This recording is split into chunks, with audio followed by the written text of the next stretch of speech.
台南市伫这个月2月开始，伫一寡路口呢，要试办奥多摆会当直接倒弯。在地民众也是烦恼讲，这交通会变愈乱。交通局是回应讲，本地台转区有保留落来，他准备管市的民众会当台转，无强制讲就爱直接倒弯。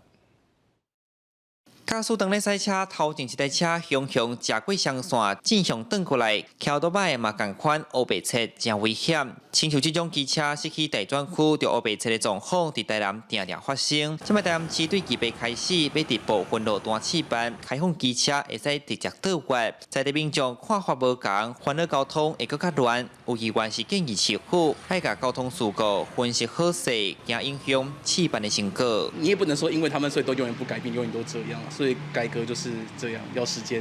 这样转弯，然后跟汽车在同一道，然后我转弯的同时，汽车可能按我喇叭，我一紧张，可能就会有发生追撞的疑虑。不应该到最后，到时候任何的违规行为，个人的违规行为都要怪在试办政策上。市府安顺伫府前路、参中正路先试办半冬，两个路段总长2.5公里，拢总有31个路口，民众会使徛伫内车道，兼会使伫路口直接倒弯。交通局表示，到时会甲路口两大些标志拆掉，甲路面禁止机慢车机剃掉。行政车要上路，警方嘛伫路边加强宣导，呼吁民众爱提早变换车道。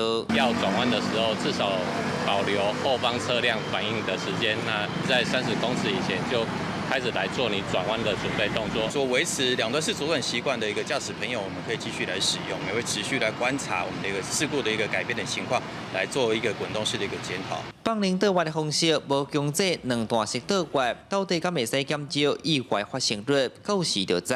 警察局讲一定要遵守交通规定，若个乌白车会违反道路交通管理法，互人开罚单。记者李新武台南采访报道。